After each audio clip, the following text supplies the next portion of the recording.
आप लोगों ने कभी सोचा है कि अगर किसी भी इंसान को हार्ट अटैक हो जाए तो हार्ट अटैक के बाद उस इंसान की डेथ क्यों हो जाती है? क्या इसके पीछे वजह होती है जिसके नतीजे में इंसान की डेथ यानी कि मौत वाक़ई हो जाती है? तो चलें आज इसी चीज़ पे बात करते हैं। तो हार्ट अटैक की वजह से मौत क्यों वाक़ई हो जाती है, इसको समझने से पहले हमें थोड़ा हार्ट अटैक के बारे में समझना होगा। वैसे तो मैंने हार्ट अटैक पे काफ़ी सारी वीडियोज़ बनाई हुई हैं, अगर आप लोगों ने अभी तक वो वीडियोज़ नहीं देखी तो वो आप मेरे यूट्यूब चैनल पे जाके देख सकते हैं। तो चलें मैं आप लोगों को ब्रीफली समझा देता हूँ कि ये हार्ट अटैक होता क्या है। एक्चुअली हार्ट अटैक उस चीज़ को कहा जाता है कि अगर किसी भी वजह से आपकी जो दिल है, इस दिल को खून की सप्लाई होना बंद हो जाए, जिस तरह जिस्म के बाकी तमाम अज़ा को खून चाहिए होता है प्रॉपर फंक्शन करने के लिए, इसी तरह हमारी दिल को भी खून चाहिए होता है, जिसके अंदर ऑक्सीजन होता है, जो हमारी हार्ट की न्यूट्रिशन होती है, ज़रूरत होती है। तो इसी तरह हमारे दिल को भी खून चाहिए होता है। तो अगर किसी भी वजह से इस खून की सप्लाई में कोई रुकावट आ जाए या ये बिल्कुल बंद हो जाए खून की सप्लाई, तो ये जो कंडीशन है इसको कहा जाता है हार्ट अटैक। इसको हार्ट स्ट्रोक भी कहा जाता है और मेडिकल टर्मिनोलॉजी में इसको मायोकार्डियल इंफार्क्शन भी कहा जाता है। अच्छा, तो हार्ट स्ट्रोक की वजह से किसी भी बंदे की डेथ क्यों हो जाती है? क्या वजह है इसके पीछे? तो सिंपल ज़बान में अगर मैं कहूँ तो हार्ट अटैक की वजह से डेथ नहीं होती, हार्ट अटैक की पेचीदगियों की वजह से डेथ होती है। तो अगर किसी भी इंसान को हार्ट अटैक हो जाए और वो टाइमली हॉस्पिटल पहुँच जाए, उसकी दिल की शरेयानें खुल जाएँ, तो उस सूरत में उस बंदे की जान बच जाती है। लेकिन अगर कोई इंसान टाइम पे अस्पताल नहीं पहुँच पाता, तो थोड़े लंबे अरसे के लिए अगर उसकी दिल की शरेयान बंद रही, तो उस सूरत में क्या होगा कि दिल को जब खून मिलना बंद हो जाएगा, तो वहाँ कुछ पेचीदगियाँ होना शुरू हो जाती हैं। तो उनमें से कुछ पेचीदगियाँ हैं जो इंसान के दिल को बिल्कुल बंद कर देती हैं, जिसके नतीजे में इंसान के जिस्म के बाकी सारे हिस्सों में खून नहीं पहुँच पाता, जिसकी वजह से इंसान की मौत वाक़ई हो जाती है। तो अब वो कौन-सी कॉम्प्लिकेशंस हैं, कौन-सी ऐसी पेचीदगियाँ हैं जिसके नतीजे में इंसान की दिल है जो वो खून यानी कि ब्लड को पंप करना बंद कर देती है। तो सबसे इनिशियल जो पहले पेचीदगियाँ होती हैं, जो हार्ट अटैक के आने के फ़ौरन बाद हो सकती हैं, उनमें से पहला नंबर है इरिथमियाज़ का। इरिथमियाज़ माने कि दिल की धड़कन का बेतरतीब हो जाना। जो सबसे मोस्ट कॉमन इरिथमिया है, जिसके नतीजे में इंसान की डेथ हो जाती है, उसको कहा जाता है वेंट्रिकुलर फिब्रिलेशन और इसके अलावा वेंट्रिकुलर टैकीकार्डिया।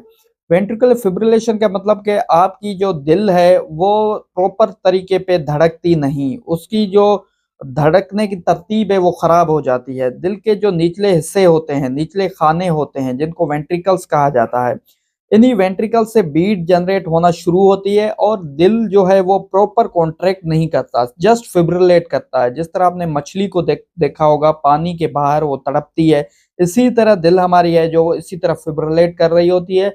जो प्रॉपर कॉन्ट्रैक्शन चाहिए होती है वो दिल से खून को बाहर निकालने के लिए, वो नहीं हो पाती, जिसके नतीजे में इंसान के दिल से खून प्रॉपर नहीं निकलता और आहिस्ता-आहिस्ता जिस्म के बाकी सारे अज़ा की डेथ होना शुरू हो जाती है। जिसके नतीजे में इंसान के जो ऑर्गन्स हैं वो मर जाते हैं और इंसान खुद भी मर जाता है।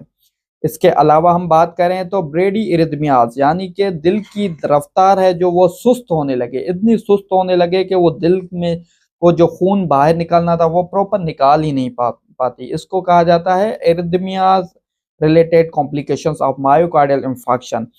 इसके अलावा घंटों के बाद अगर हम दिनों की बात करें 24 आवर्स में जो दिल में पेचीदगियाँ होती हैं उस उनमें से आ जाता है कार्डियोजेनिक शॉक। यानी कि आपकी दिल है जो वो इतनी खून की सप्लाई कम हो गई है कि वो खुद काम ही नहीं कर पा रही। इसके अलावा आपके दिल के जो मसल्स हैं, जो पट्टे हैं, वो रप्चर हो जाते हैं, वो फट जाते हैं, टूट जाते हैं। तो इन पट्टों के रप्चर होने से, फटने की वजह से भी आपका जो खून है, वो दिल से बाहर नहीं निकलता। जो अपना रास्ता है खून का बाहर निकलने का, जो एओर्टा में खून जाना था, वहाँ नहीं जाता, बल्कि वहीं से ही अगर वेंट्रिकुलर फ्री वाल्व रप्चर हो जाता है, खून वेंट्रिकल से ही बाहर आना शुरू हो जाता है और पेरिकार्डियल स्पेस में फ्लूइड जो है, खून है खून जमा होना शुरू हो जाता है। इसके अलावा अगर किसी भी मरीज़ के पेपिलरी मसल्स, दिल के अंदर कुछ पट्टे होते हैं, मसल्स होते हैं, उनका इन्फेक्शन यानी कि खून ना मिलने की वजह से वो भी डैमेज हो जाते हैं, जिसके नतीजे में इंसान के जो वेल्व्स हैं, वो भी ख़राब हो जाते हैं, जिसको कहा जाता है acute mitral regurgitation, acute MR की वजह से भी इंसान की डेथ हो सकती है।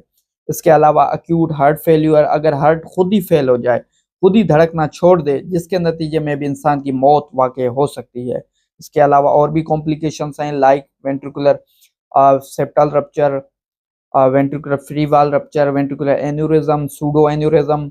अब ये तो थी दिनों की कॉम्प्लिकेशन। अब अगर दिनों के अलावा बात करें तो एक और कॉम्प्लिकेशन होती है जिसको कहा जाता है ड्रेसलर सिंड्रोम।